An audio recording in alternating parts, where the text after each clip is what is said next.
Hi, my name is Nina Liu, and today I will be interviewing Mr. William Nanchan on Saturday, March 5th, 2011 at Saigon Houston Radio for the 500 Oral Histories Project as part of Vietnamese American Heritage Foundation. Alright, so today we'll get started pretty quickly. What is your name and where and when were you born? And how was your childhood like? My name is William Tran, and I was born in the city called Nha Tran in north of Vietnam. I came here in 1991 under immigration program, and I stayed in the Philippine refugee camp for 6 months before I arrived in the United States. What was your childhood like? That's a general question. I don't know how specific you want to, go into, but being in immigration, it was tough, especially under the communism system at the time, and even tougher when the fall of Saigon.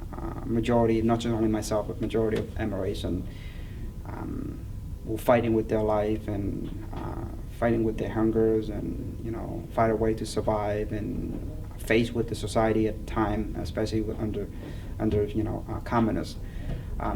It wasn't fun. It wasn't pleasure as a normal child at the time, because everybody facing with the difference between the system at the time when the Viet Cong took over the country, and the system changed tremendously at the time.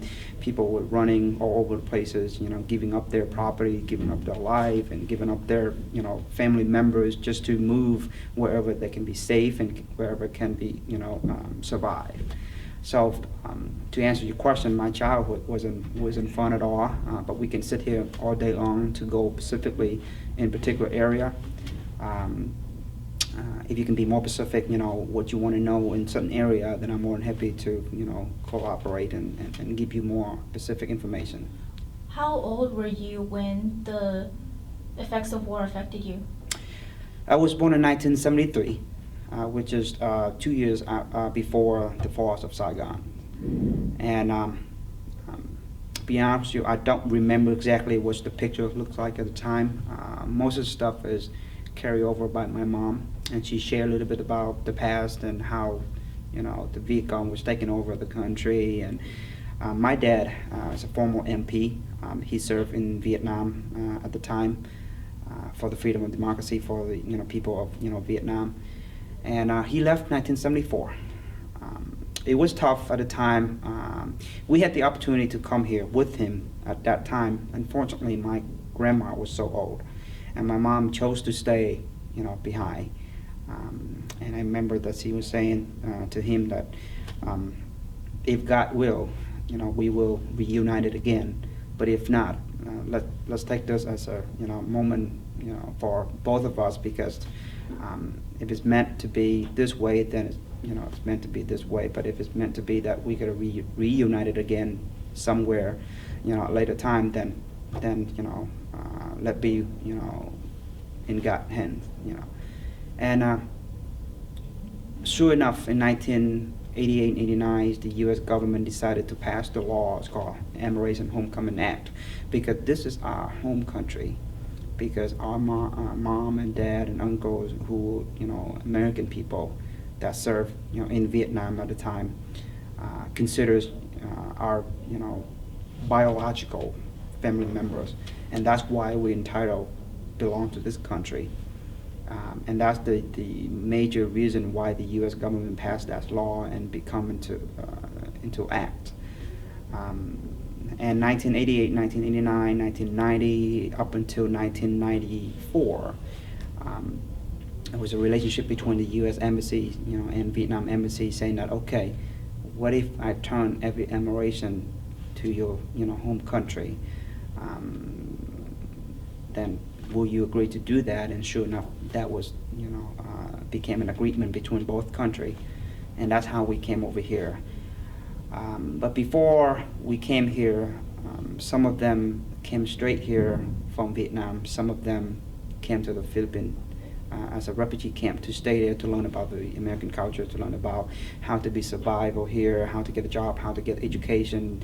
You kind of give you an opportunity to learn the scope of how to be a person that can live in a beautiful country like this and be able to survive, because you're dealing with the English barriers, you're dealing with the education, you're dealing with the no family members, because all of a sudden you move from one country to another.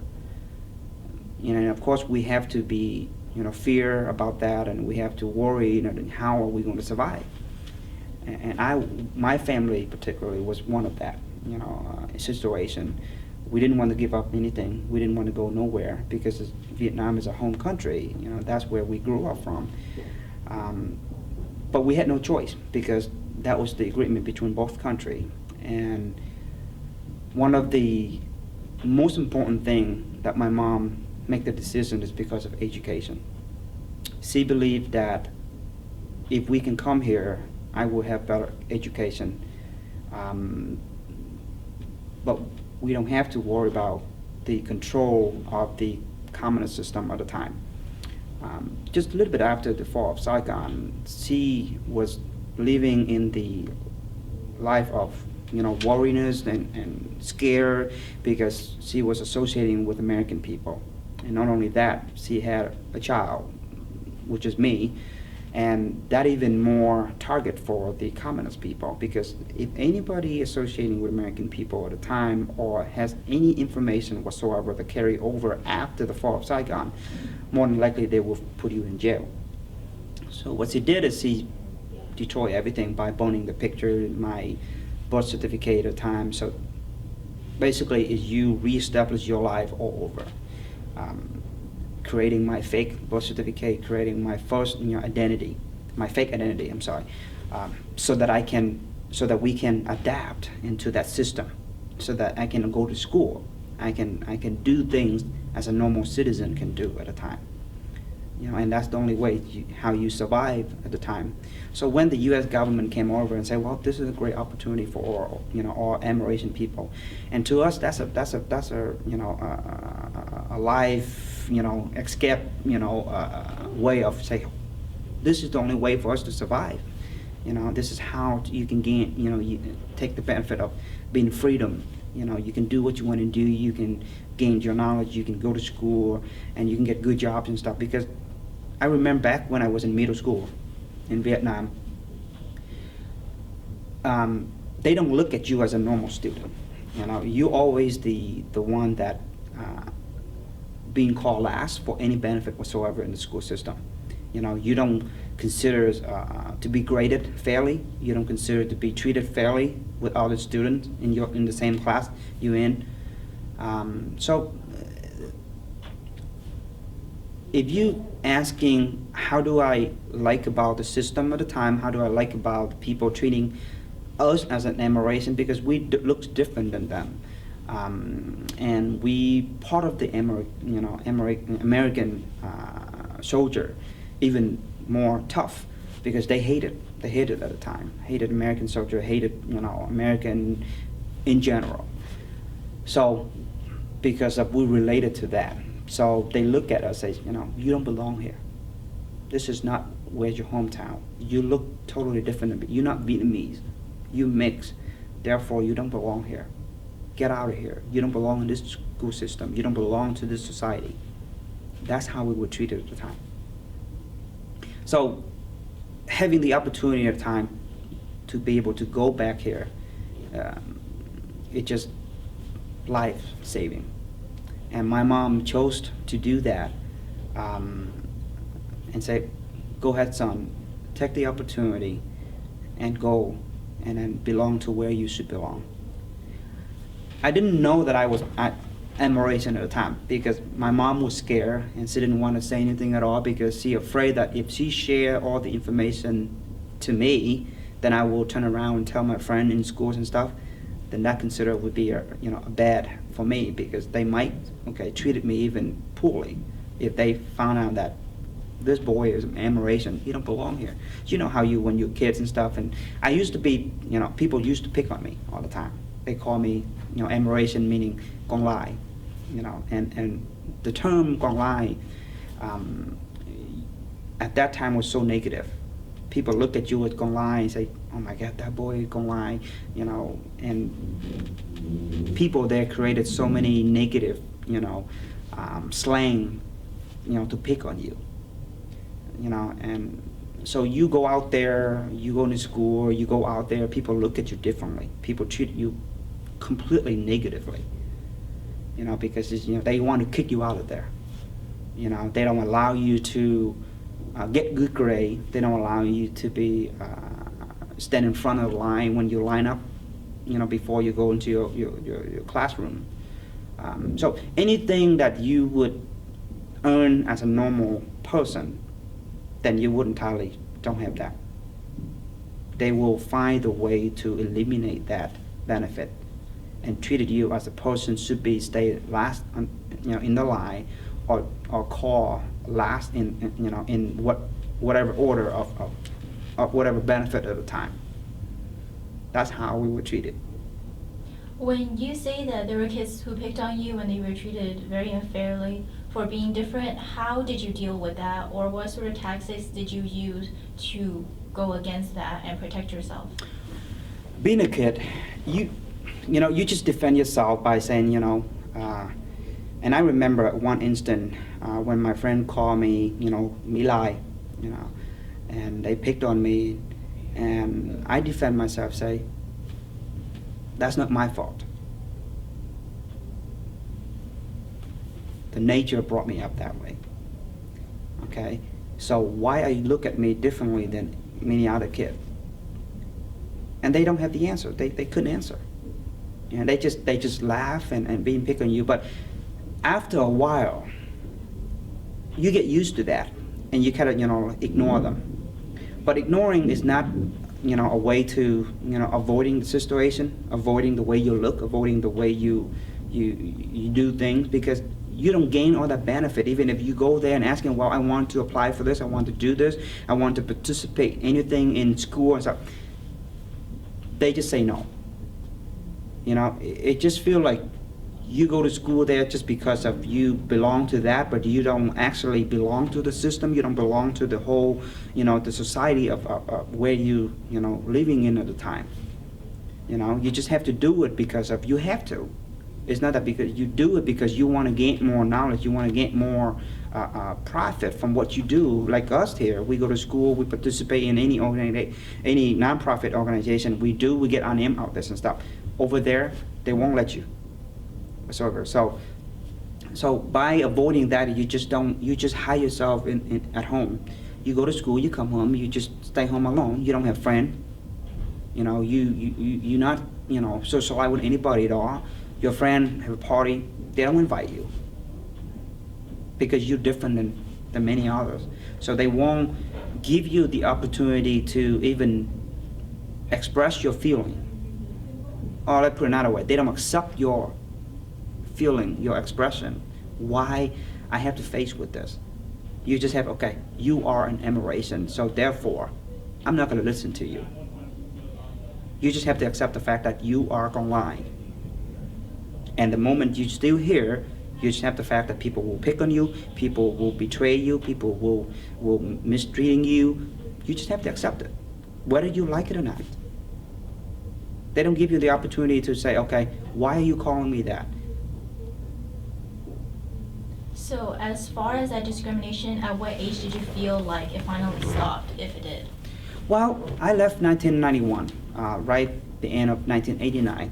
At that time, I was sophomore in high school. So that was the story ending right there, and really, if you are a sophomore at the time in Vietnam, it's not like here. When you're in high school, you starting to grow and you understand about life and how to be yourself out there and getting a job. Over there, even though you're a sophomore, but you still like a child, like a kid, because you grow enough with a limited resource. And for embracing like us, you even limited yourself because you have no friends. You have no way of growing yourself and adapt whatever out there that the society giving you. You know what I mean? So you're very limited, and so you have no concept of understanding. Okay, what you're supposed to do in life when you grow up to that level of yourself. So for me at the time, the only instant that I remember the most, when my mom remarried after my dad left Vietnam in 1974. I was hungry. I was starving. I was hungry, and because people mistreating me, they didn't allow me to eat. My mom was working far from home, and I stayed on my stepdad families, and they didn't accept me. They accepted me because of my mom living with this guy, which is my stepdad. So they didn't have a choice, allowing me to be part of the family member. But did they honor me as their grandchild? No. Did they accept me as a nephew in the family? No. Okay, and they got jealous because I remember I was a good student at the time. I got straight A, and I was very, because you're grown up and you want to be a good, student, and you're smart and you'll learn everything and stuff, and so they got jealous. And one time my mom, worked far away from home, and my stepdad cheated on her. So my mom fell down, and she tried a way to nail him, and she was going far away from home and try to follow my stepdad and see if she can catch any evidence and stuff to bring him to to light and say, well, you cheated on me and stuff. So she left me with his family, and they found out that my mom tried to fight against my stepdad. They didn't like that at all. They didn't like that, and they said, you know what, your mom has no right to to do that, because your mom was associating with an American guy in the past, and brought you, and we don't accept you and stuff. So what your mom thinking? What gave her the right to do such thing? She should be glad that my stepdad accepting her as a wife. But back then because you're a kid, you don't understand all that stuff, But what they did is they didn't allow me to eat. And I remember at least 3 days that I didn't eat nothing until my neighbor gave me the money and buy me a ticket. Not a ticket, but just like a I don't know. You probably don't know, but in Vietnam you either have that 3 wheels, bicycle that taking you here and stuff, like a private transportation, called Sitlo.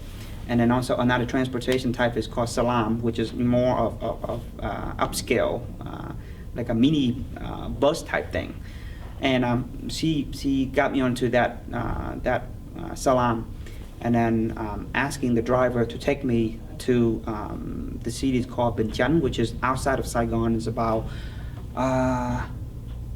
60 kilometers outside of Saigon, because that's where we resigned after the fall of Saigon, because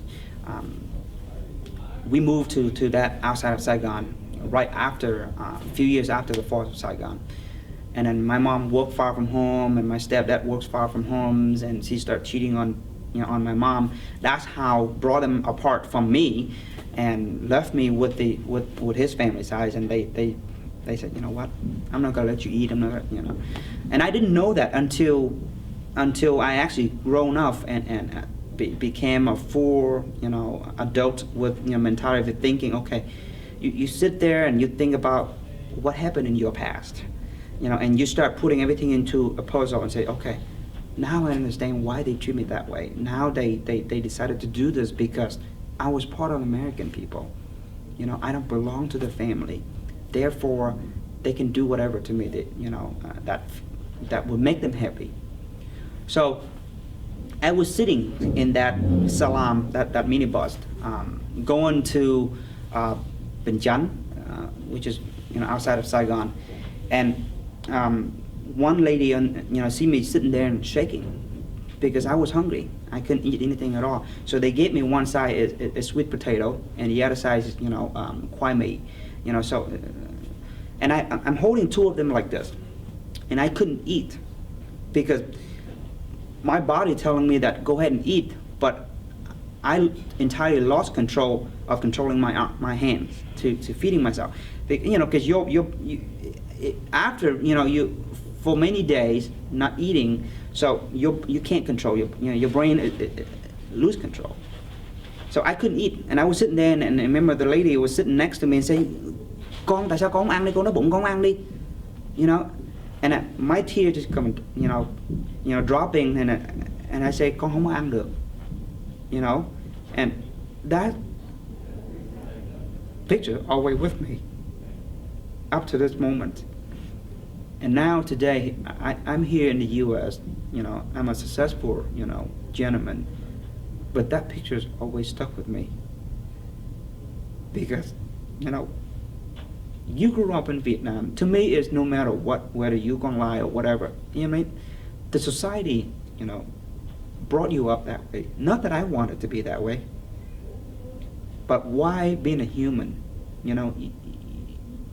To me, as a human, you deserve to be treated, fairly, regardless of what color of your skins or who you are from the past.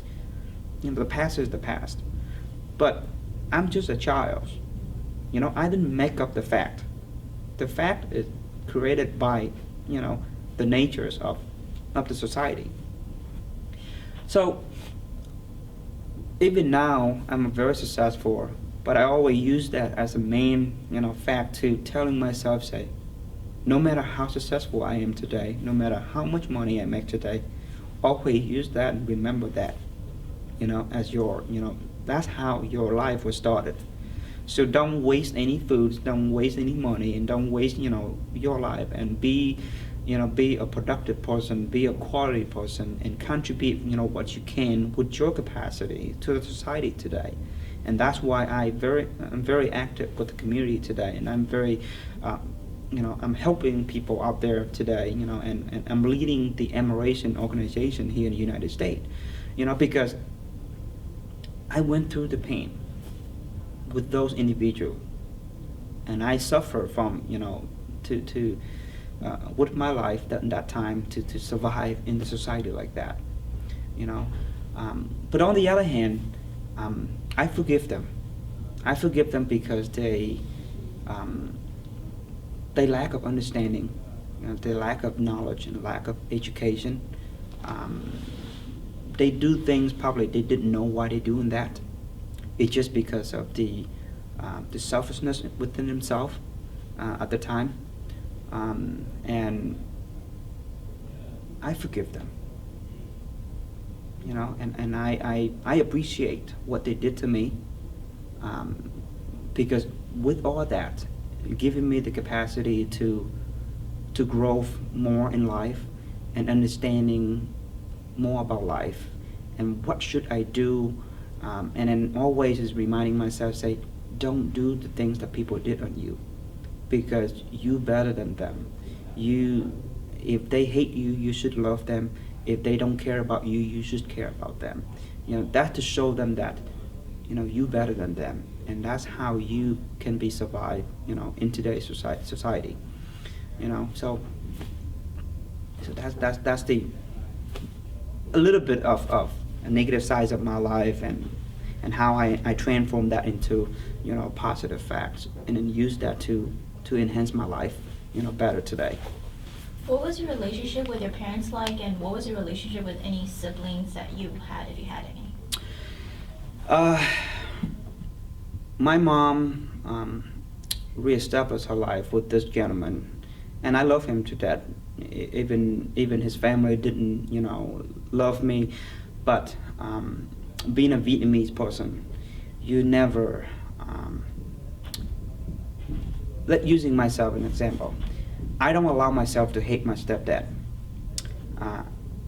He has to love me in order for him to to come to my mom's life. You know what I mean? So he accepted me, and he accepted my mom, and he accepted the fact that I wasn't his biological child, and he accepted me the way that society treated me at the time, and he accepted me that all his family members didn't stay on his side. Meaning, he's the great guys to me. He cared about me. He worked hard and allowed me to go to school. So even though my dad brought me to life, but this guy came after and, you know, give me food, give me education, give me everything. So even now, I know who I am, but I'm still look at him as a biological dad. You know, because to me, you know, he's meant, you know, a lot to me. You know, because without him, I probably wouldn't be here today. You know, because he stand up as a man to protect my mom and protect me. He fight against his family to, you know, to give me everything that he possibly could. My mom had a daughter with him. Unfortunately, she didn't survive after, you know, a short period of time. She came to life, and then she just passed away, you know, from the illness.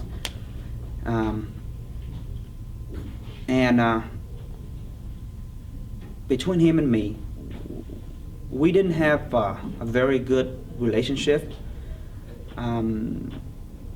because after we came to the United States, he worked very hard to survive, and I went to school far away from home.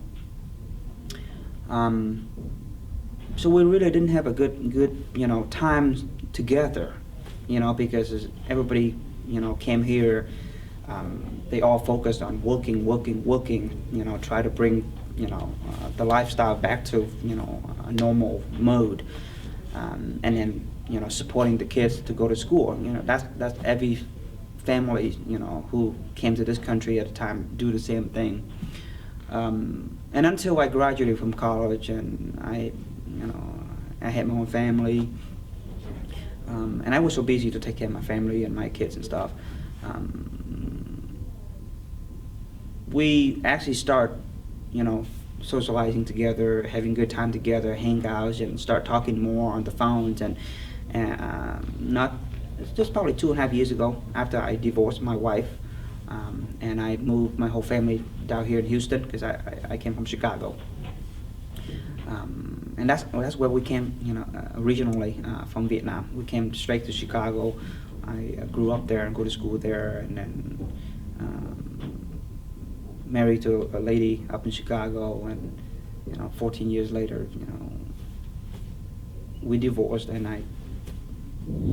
my kids, you know, came with me here in Houston, and they live here. My mom and dad, you know, live here in Houston, and we start, you know, sharing moment, you know, together, go out and drinks, and, you know, having a couple beers together, you know, every weekend.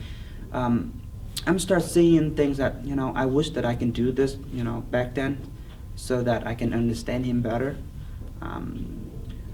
But sometime in life, certain things you want to do, you really can't do. You know, it's not something that you can control.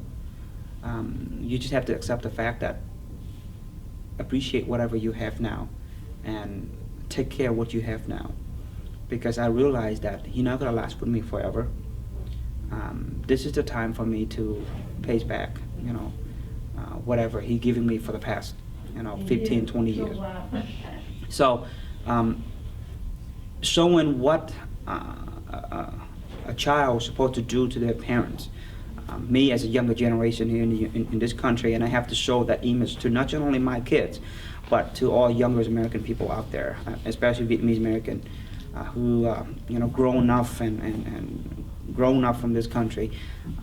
They tend to not understanding their role in the family. They just do things in the society and adapt themselves into the society, and they forgetting that, okay, I am a Vietnamese no matter what, even though I grew up here, but you have to understand your root, and you have to respect your elderlies and families and, you know, members, anybody that's older than you. So I always remind myself, say, even though he didn't, you know, bring me up to you know, to life, but he's the one that stood by me, for the whole, my life, and and whatever up to date. Therefore, I should play a role of a child, and respect him at all time, and care for him, and love him, with all my heart, and so that I'm showing that to my kids as well, saying that you should, play, and that you should understand that in this country, if you don't care about your family, you don't understand about your roots, you don't understand about your cultures, eventually your, cultures will completely fade away. And that's something I don't want to happen.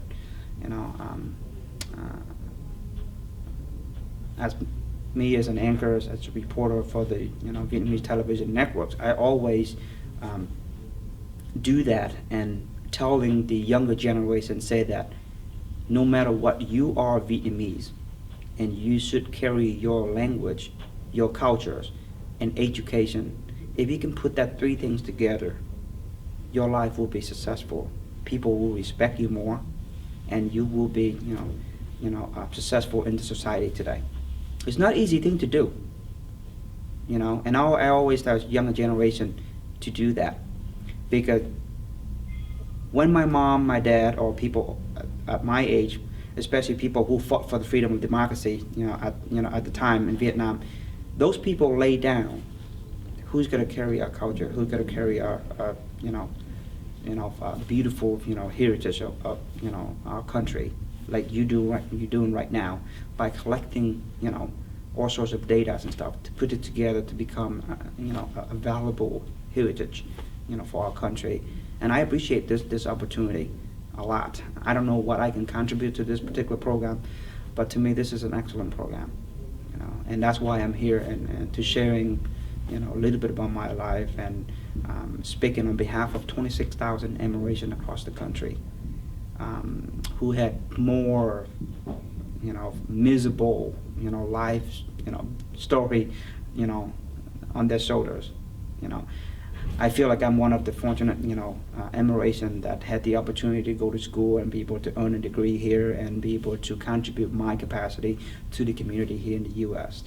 But many Amerasians out there, even today, they don't speak, they don't write, English. They still, fighting for their life every single day, because another aspect in life is, even those that when the American people, when the U.S. government brought you here, but the U.S. government tend to forget about you. They still didn't give you the privilege of knowing who you are. And the question I always ask to the community, and especially to the government people, is I would say, who are we? You giving us the opportunity to came here 20 years ago, 25 years, 30 years ago. Some of us even came here that long. But even now, we don't know who we are. And why am I saying that? Because some of them didn't have the capacity, didn't have the privilege to earn their citizenship. Some of them wanting to vote, they cannot vote. And to live in this type of country and you can't do such thing, meaning you not belong to this country. You're not truly American citizen. You know what I'm saying? And that is not fair for us. We live here, we work here, we pay tax, but we cannot vote. So I'm asking, the audience, and I'm asking you, and I'm asking myself, we are representing, the community, to do the same thing and fighting for truly, freedom, democracy for all people that have been ignored by the government. Do the right thing, giving them the right privilege to be a U.S. citizen person, so that they have the right to vote, they have the right to pay their taxes, and have the right to speak from the heart how they feel about being U.S. citizen, and how be a person, that live in this country. Because some of them couldn't do that. Up even now today, there's about 20,000 just Amerasian what if the people that intact to those individual immigration? I'm just talking about 26,000 individual immigration, but all of them have families members. But when the immigration himself or herself couldn't earn that benefit, meaning everybody that intact to that person still couldn't get the benefit as well. So now you're talking about the 26,000 families rather than just 26,000 individuals. Going back a little bit, what do you remember about leaving Vietnam and coming over to America, and what was that journey like, and how old were you? Oh God, it was a terrible moment. We left, I remember back in 1988 or 1989 when George W. Bush passed the law saying that all immigration, entitled to come to this country because this is homeland, this is father, the homeland of their father, and we didn't have the choice whether you wanted to go or you don't want to go, because the law is the law, and the agreement has been established between Vietnam and United States at the time. So you don't have a choice. Even though you say, well, I don't want to go, but that's not something that you can speak up. You just have to go. If they identify you as an immigration. So I came in 1989. I was 16. It was tough because we give up everything. House, everything that we had considered as a normal family in Vietnam. We gave up everything, and then they transferred us to Philippines refugee camp. And when we landed in Philippines, everything was so beautiful. You see the big airport, you see the airplane. First time, sitting, on an airplane. So, to me as a kid, 16 years old kid, that was a beautiful thing in life. Even those that you don't know what's gonna happen with your life when you actually go to a third world country. And to me, it's just beautiful. But my mom and dad were crying the whole time. As soon as the plane took off, they were crying. They were crying because they don't know what's gonna happen with their life. Because you go into a country that you have no family members, you don't speak their language, you don't understand about their culture. And how do you get a job? So you're giving up everything on this side and you go into somewhere that you know nothing about that country. We landed in Philippines airport, sat there about 2 hours, and then the several buses came by and took us to a place called a transit center. We came to that location, just stay for the night before they actually take us all the way into the refugee camp, which is about 7 hours away from downtown Manila. We came into that, I don't like to use the word jail, but it's more like a jail. Okay, you came in, you getting lines and stuff, and there was a big gentleman, black and like a bodybuilder type thing, handing you a metal tray, and then he all of a sudden he just like dumped the whole bowl of soup, like rice, cooked with mixed all sort of beans and nuts and stuff in there, and say, bam, right there on a metal tray, and you actually hear the noise when he dumped the thing there, and say, and my dad he looked at me and said, this is America? And we didn't know that was because, because you came there and you said, well, this is America, and because we didn't know that how long we're supposed to stay there, and this is just a temporary location and stuff. So, and we're scared. Look at this guy is about 6 feet tall, big and black, and we couldn't speak the language with him. He just say, go, go, go, go, and then bam, go, go, go. Everybody get in line and getting the same thing. And we transferred to a place in just like a wooden bed and dark, and we stayed there for the night. And we see all sort of bugs that get in line and crawling on the walls and stuff, and say, my mom started crying and say, "We giving up everything for this?" And they say, we make big mistake. But what? So what? You can't turn around. So we waited until the next day, and the bus was taking us to the camp. It's about 7 hours of drive, and then we got to the camp, and then we see all immigration in there and their family members and stuff, and waving for us and welcoming us and stuff. And they say, "What is this?" And we didn't understand. We didn't understand that we're supposed to stay there and go to school until we actually got in, and they introduced us to the program, and allowing us to see the director of the camps and explaining to us, say, "Okay, you stay here for this is it, and you're supposed to do all this and stuff before you can actually go to America." So we understood, and then we followed the order, and we do everything they asked us to do. And lucky that I studied English before I came here. So I was in immediately when they test me. I qualified to be called an AT, meaning assistant teachers at the time. So I was a translator for those Filipino teachers. So it was a great honor for me, even though that my English was still broken at the time.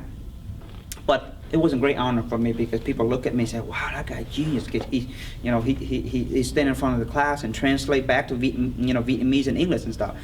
But I didn't know. I didn't understand. I just do it because they put me into that position to do it. 6 months went by, and we got the letter from the administration office saying that you passed all your education. You've done everything we asked you to do. Now is the time for you to go to the U.S. We didn't know anybody here. On my dad's side, he has his family members in California, but they didn't want to sponsor us because I'm American. They didn't send us a dime because they knew that their nephew married to a Vietnamese girl that has American boy. They even sent a letter to my dad to Philippine camp without any money in the envelope and just saying that, "Sorry, we can't bring you here to California." Once again, we decided to live it up to God, and we ended up in Chicago. Cold and windy at the time we got there.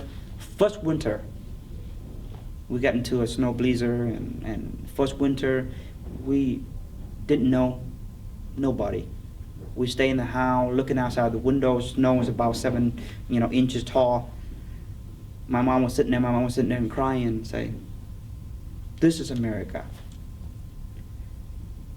Not able to speak because back then, it was back in 88, 89, 90 and stuff, not that many Vietnamese people in the country.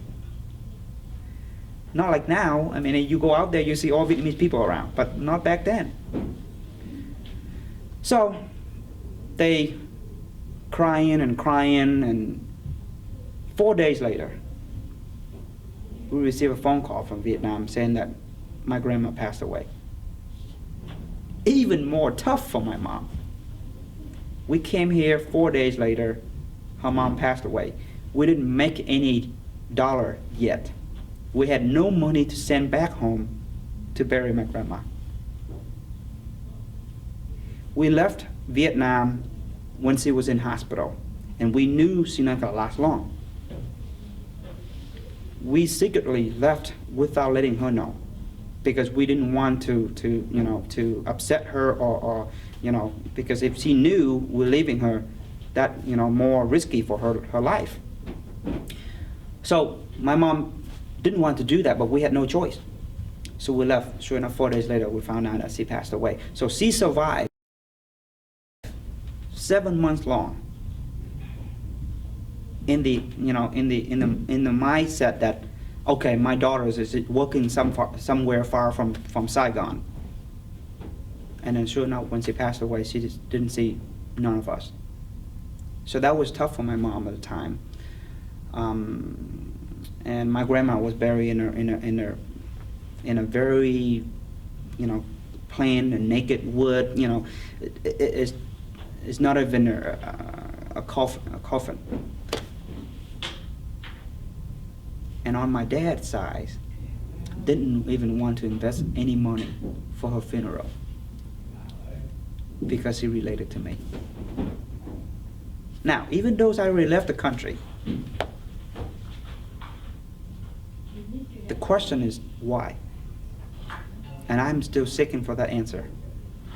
And not only me, everyone, American people out there, seeking for the same question, the same answer.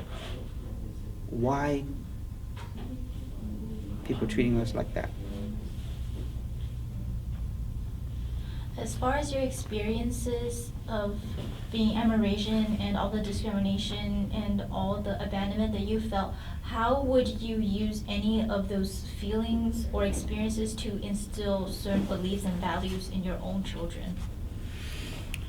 I tend to keep a secret within myself.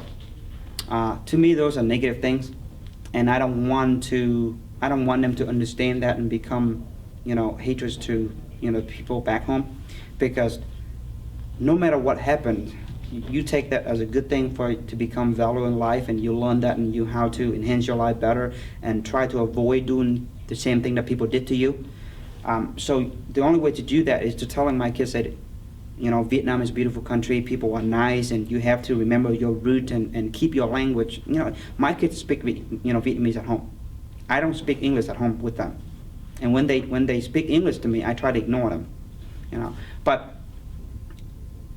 anything that happened with my life for many years, the only thing I share with my kids, kids, when I was your age, I didn't have enough food to eat like you do right now. I didn't have the privilege to live in a nice house like you do right now. And I didn't have the allowance like you do every week right now. And I have a picture that, on my refrigerator with a little child in Africa that collecting food from the ground eating. And I said, I want you to look at this picture every day before you go to school. I'm not going to share with you how my life and how I've been through those moments that people abandoned me and mistreating me and stuff, because those are not pretty pictures, and therefore I chose not to share with them. Because if you're sharing all that with them, they keep that in mind, and then that become a negative image, and I don't want that. So I'm just saying that it's beautiful country, it's beautiful people, and people very nice and stuff, and I would love, for you to go back to Vietnam, even though you didn't born there. But I always educate them how to, use things precisely, in terms of money, foods, and should appreciate the privilege that they have right now, to compare with me at their age at the time, that I didn't have all that. Ethnically, do you identify yourself more as Vietnamese or American, or a little bit of both? Vietnamese. I see myself as a Vietnamese person, even though my background carries half of American people. But I appreciate the country giving me the opportunity for me to be able to go to school and get a good education and get good jobs and stuff. But on the other side, I don't appreciate the country that why wait until after the fall of Saigon? I think that, to me, it's just a little bit too late, because we deserve, better than that. Because this is, something that you created. You putting me into this position. You're the one that brought me up to life, but you didn't telling people that should care about this, this Amerasian, because they're innocent. But on the Vietnam side, totally different, because I don't agree with what they do, and I don't respect what they do, because the system itself is already corrupted, and people had no choice but just follow the corruption of the system and do things in the wrong way, and people has no value being a human, being a person that live in that society. People just using their selfishness capacity to fight for their life and treating people the way that they didn't want it to do.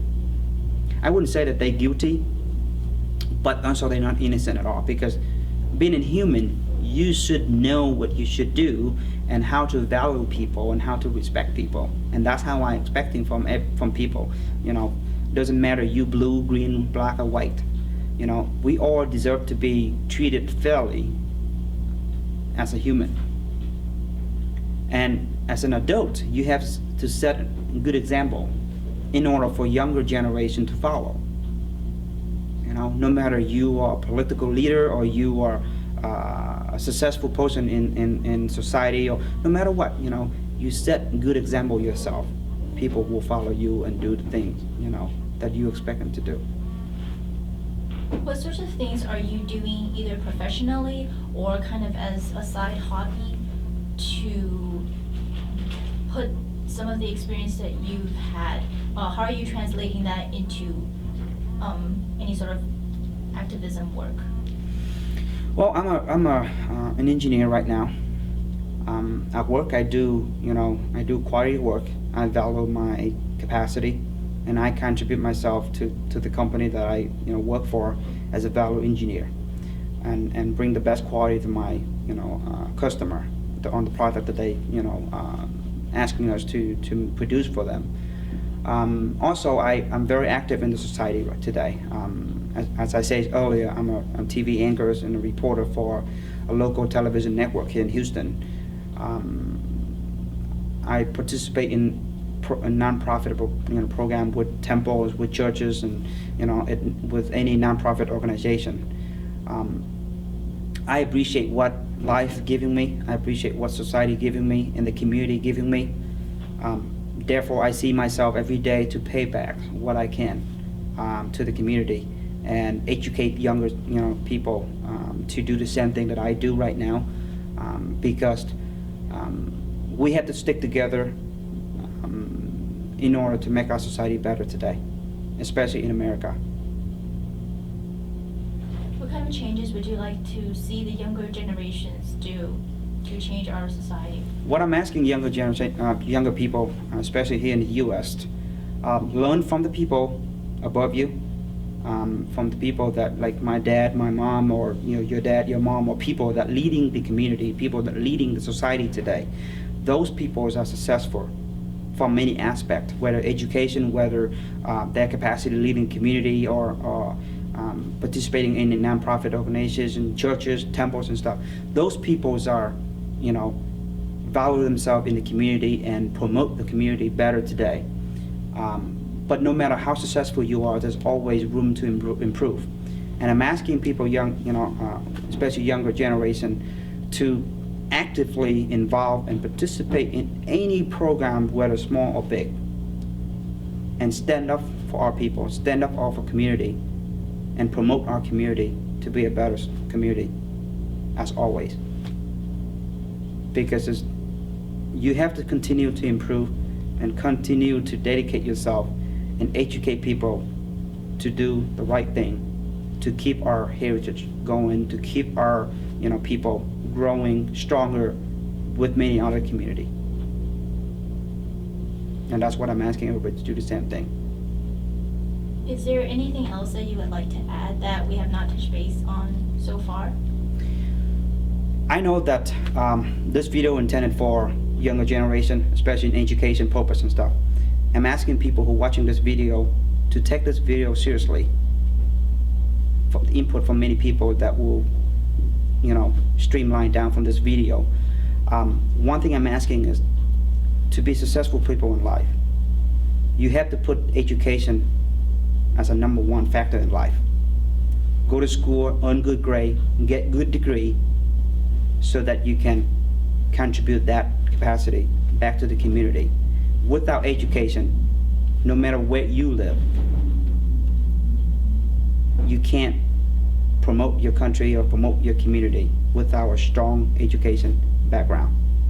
And being a Vietnamese people, you should know what you should do, and you should study as hard as you can and keep education as a number one factor, and then respect people. People earn to respect no matter what they do in life. always respect, respect. That way you can be valuable to society today. Because we need more people with strong education background.